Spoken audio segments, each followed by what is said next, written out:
Morning student, class 7 science chapter 17 forest our lifeline. Forest our lifeline ये हमारा chapter 9 है। प्यारे बच्चों, इस चैप्टर में हमारे जो फॉरेस्ट है, हमारी जो जंगले यानी वन है, उनकी क्या इंपोर्टेंस है, उनकी क्या इस अर्थ पे एक तरह से उनकी क्या इंपोर्टेंस है, वह हम इस चैप्टर में समझेंगे। फॉरेस्ट क्या है, हमें फॉरेस्ट को क्यों बढ़ाना चाहिए, हमें क्यों अधिक से अधिक पेड़ पौधे लगाने चाहिए, इन सभी के बारे में हम इस चैप्टर में डिस्कस करेंगे।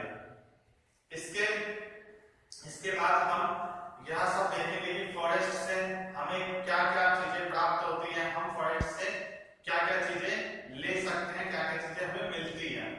ठीक है, हम इन सारी चीजों को डिस्कस करेंगे। तो चलिए स्टार्ट करते हैं। क्लास 7 चैप्टर है हमारा 17 फॉरेस्ट। ओके स्टूडेंट, तो सबसे पहला हमारा क्वेश्चन ये है कि फॉरेस्ट क्या है, आप फॉरेस्ट से क्या समझते हैं? कोई बच्चा मुझे बता सकता है फॉरेस्ट क्या है और आप फॉरेस्ट से क्या समझते हैं?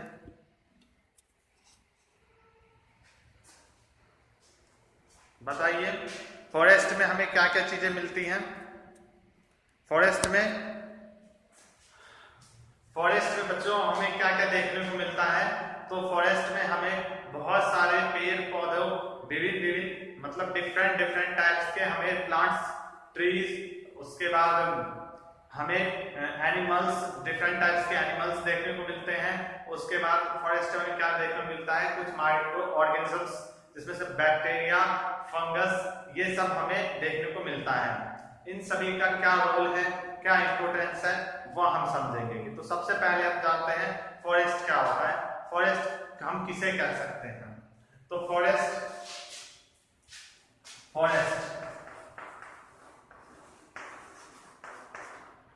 क्या होता है?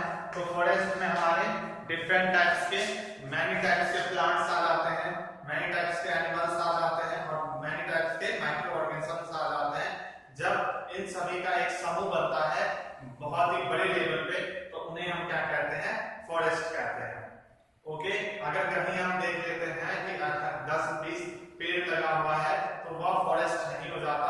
फॉरेस्ट का जो एक व्यापक रीजन होता है, बहुत ही बड़े क्षेत्र पे, बहुत ही ज्यादा अमाउंट में वहां पे प्लांट्स और डिफरेंट टाइप्स के प्लांट्स तथा उस प्लांट्स पे जो डिपेंडेंट एनिमल्स और भी बहुत सारे जो बर्ड्स और ये सब है वो वहां निवास करते हैं। उनका एक तरीके से आवास होता है, उनका घर होता है और उन सब के लिए माइक्रो ऑर्गेनिजम्स जैसे बैक्टीरिया, फंगस, इन सभी की बायोडायवर्सिटी मिलती है। ऐसे एरिया को, ऐसी जगह को हम क्या कहते हैं? फॉरेस्ट कहते हैं।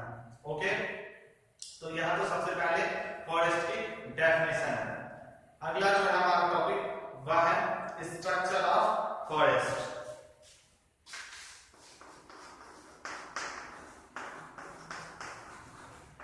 Structure of forest. फॉरेस्ट की स्ट्रक्चर क्या होती है? तो फॉरेस्ट के स्ट्रक्चर हम दो टाइप के पढ़ेंगे, जिसमें से पहला है हमारा कैनोपी एंड सेकंड है हमारा कैनोपी के बाद वो है अंडर स्टोरी।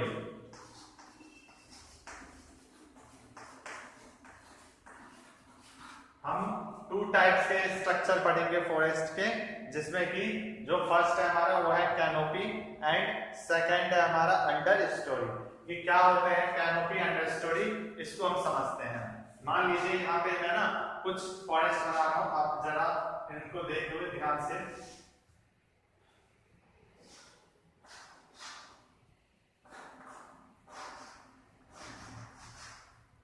आप यहाँ बच्चों देख सकते हैं,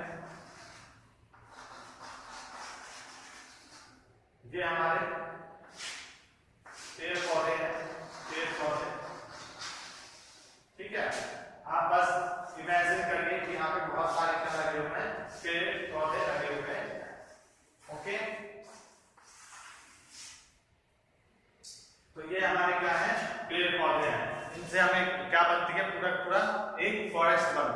तो इसमें से जो हमारा बी ऊपर वाला एक रीजन हो जाता है, इसको हम 4 रीजन में डिवाइड करते हैं, फर्स्ट, सेकंड एंड फर्स्ट, फिर यहाँ पे हम लेते हैं सेकंड, यहाँ से लेकर के ये पूरा रीजन हमारा सेकंड हो जाता है, ये हो जाता है थर्ड, और नीचे का जो रीजन बच जाता है इसको हम फोर्थ रीजन बोलते हैं। ठीक है, तो ये जो हमारी बीच वाली और ये वाली रीजन है, इनमें इनको हम कहते हैं कैनोपी, इसको हम क्या कहते हैं, रीजन कैनोपी, और अंडर स्टोरी हम इसे कहते हैं। ठीक है, अंडर स्टोरी हम किसे कहते हैं, इस वाले को, बीच कैनोपी के जस्ट नीचे वाली लेयर को हम क्या कहते हैं, अंडर स्टोरी। ओके, इसका क्या मीन है बहुत समझना, क्योंकि इसमें बहुत सारे ऐसे हमारे जीव जंतु पशु पक्षी हैं जिनका निवास होता है फॉरेस्ट में, जो वहां रहते हैं, तो उस हिसाब से इनको बांटा गया। तो जो ये बीच वाला रीजन है, ऊपर में कौन रह सकता है, तो जो पशु पक्षी, सॉरी जो पक्षी बर्ड्स हो गए वह रहते हैं, उनका कह सकते हैं निवास होता है। इन बीच वाले रीजन में जो बंदर हो गया, मंकी हो गई, ठीक है, वो सब इनमें रहते हैं। इस वाले रीजन में हमारे जो छोटे मोटे कीड़े मकोड़े हैं, जैसे मेंढक और भी बहुत छोटे मोटे, वह सब यहाँ निवास करते हैं। ठीक है, तो इस टाइप से फॉरेस्ट के स्ट्रक्चर को हम 2 टाइप में, एक तो कैनोपी और एक अंडर स्टोरी में बांट सकते हैं। नेक्स्ट जो स्टूडेंट हमारा टॉपिक है वह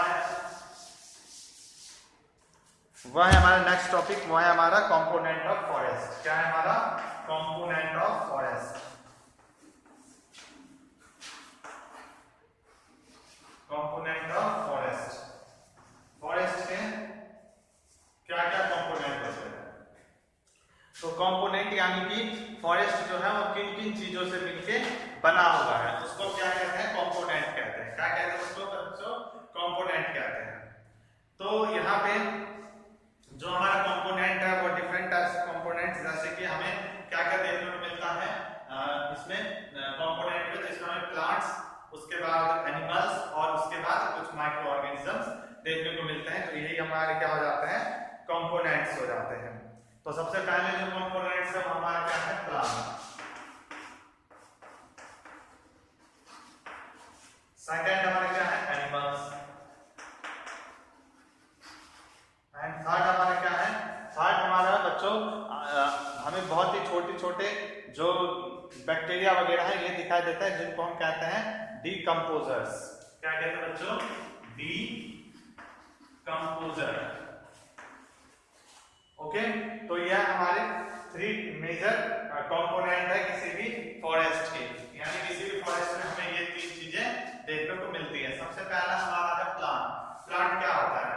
तो प्लांट से ही तो फॉरेस्ट बनती है। सबसे पहले बताओ प्लांट्स क्या इंपॉर्टेंस है। तो प्लांट्स मेजर एरिया में क्या होता है, जंगलों में फॉरेस्ट होते हैं, वो प्लांट्स होते हैं। ठीक है, प्लांट्स क्या करते हैं? तो प्लांट्स जो है बच्चों यहाँ पे ग्रीन प्लांट्स होते हैं, जो कि एक तरीके से अपना जो इनका फूड होता है वो स्वयं बनाते हैं। और कौन सी मेथड से बनाते हैं, किन चीजों का प्रेजेंटेशन होती है, बहुत है फोटोसिंथेसिस।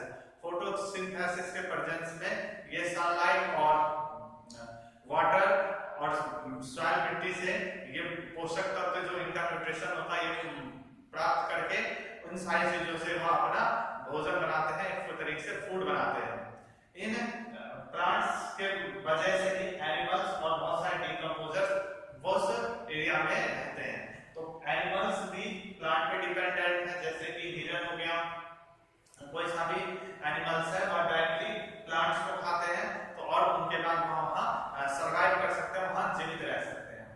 इसके साथ कुछ ऐसे एनिमल्स भी होते हैं जो कि डायरेक्टली प्लांट्स को नहीं खाते, जैसे कि लायन हो गया, शेर, चीता, ठीक है, भालू। तो ये सब क्या करते हैं, ये सब जिन जानवरों को खाते हैं, मान लीजिए जैसे कि बकरी या फिर हिरन को खाते हैं, तो यह भी उन एनिमल्स को खाते हैं जो कि प्लांट से सरवाइव करते हैं। तो वह जब सरवाइव करेंगे तब ही ये जो हमारे लायंस और चीता वगैरह सब वो भी सरवाइव कर पाएंगे। तो यानी कि जितने भी तरह के एनिमल्स हैं वो सारे के सारे किसकी वजह से हैं, प्लांट्स की वजह से। इसके बाद हमारा हो जाता है डीकंपोजर्स। डीकंपोजर्स क्या होते हैं? तो डीकंपोजर्स में मेनली हमारे 2 डीकंपोजर्स हैं सिलेबस में, वो है बैक्टीरिया और फंगस। बैक्टीरिया फंगस का क्या वर्क होता है, इसका क्या काम होता है? तो इसका काम ये होता है कि जो भी जैसे कि जंगलों में मान लीजिए कोई पशु पक्षी मर गया या कहीं पे पत्ते पेड़ों से फल गिरना, पत्ते गिरना, कहीं पेड़ों का सड़ के गिर जाना, टूट जाना, तो ये सारी जो प्रोसेस होते हैं वहां जंगलों में गिर जाता है, तो उनको ये डिकम्पोजर्स जो होते हैं पूरी तरह से मतलब खात्मा कर देते हैं, उनका डिकम्पोज कर देते हैं, और डिकम्पोज करके वहां फिर से मिट्टी में पूरी तरीके से मिल जाता है। तो इनमें कौन से आ रहे डिकम्पोजर्स? मेनली बैक्टीरिया और फंगस आते हैं। ओके, तो हमारे कंपोनेंट्स ऑफ फॉरेस्ट के तीन मेन टाइप्स हैं, plants, animals and decomposers. Next है हमारा importance of forest.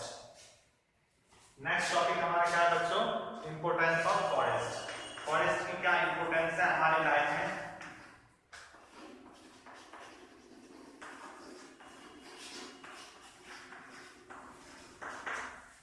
Importance of forest. Forest की क्या इंपोर्टेंस है? तो आप सब भी अपने आसपास की जो भी सारी चीजें हैं, जो भी आप सबका वर्क है, उनमें आप देखिए कि कितनी सारी चीजें हैं जो कि आप फॉरेस्ट से प्राप्त कर सकते हैं, यानी पेड़ पौधों से प्राप्त करते हैं। उन सारी चीजों की इंपोर्टेंस इसमें लिखना है। फॉर एग्जांपल के लिए आप मान लीजिए आपके पास जैसे कि फॉरेस्ट प्रोवाइड, हमें क्या क्या फॉरेस्ट से प्राप्त होता है? फॉरेस्ट से हमें कुछ लकड़ियां प्राप्त होती है, बहुत अधिक मात्रा में लकड़ियां प्राप्त होती है। लकड़ियों के बाद हनी हो गया, गम हो गया, गोंद हो गया, ठीक है, मसाले हो गए, और ऑयल तेल हो गया, और भी बहुत सारी चीजें ऐसे हैं जो कि हमें फॉरेस्ट से प्राप्त होती है, फॉरेस्ट से हम लेते हैं। इसके बाद जो फॉरेस्ट है ये वाटर साइकिल को, यानी वाटर को बनाए रखने में अर्थ में बहुत ज्यादा अपनी इंपोर्टेंस, अपनी भागीदारी देता है। यानी कि जो वर्षा होती है वह किस वजह से होती है? फॉरेस्ट के वजह से ही होती है। इसके बाद जो फॉरेस्ट है वह जिस एरिया में रहता है वहां पे सॉइल करोजन नहीं होता, यानी कि जो उनकी जड़ें होती है मिट्टी को पकड़ करके रखती है, तो मिट्टी के पकड़े रखने की वजह से भी सॉइल की जो करोजन होती है, मिट्टी का जो कटाव होता है भारी बारिश में, वह नहीं होता। ओके, तो यह सारी क्या है इंपोर्टेंस है किसकी? तो फॉरेस्ट की। इसी के साथ साथ forest maintain balance between oxygen and carbon dioxide. हमें जो ऑक्सीजन प्राप्त होता है, हवा, स्वच्छ हवा, और कहां से प्राप्त होती है? ऑक्सीजन भी हमें पेड़ पौधों यानी फॉरेस्ट से प्राप्त होती है। तो ये सारी इंपोर्टेंस है फॉरेस्ट की। तो इस चैप्टर में यह मेन टॉपिक है जो कि हमें करना था। ठीक है बच्चों, इस चैप्टर में हमें इतना समझना है, इसके बाद ये चैप्टर हमारा फिनिश होता है। इसके आपको नोट्स जो है लिखी हुई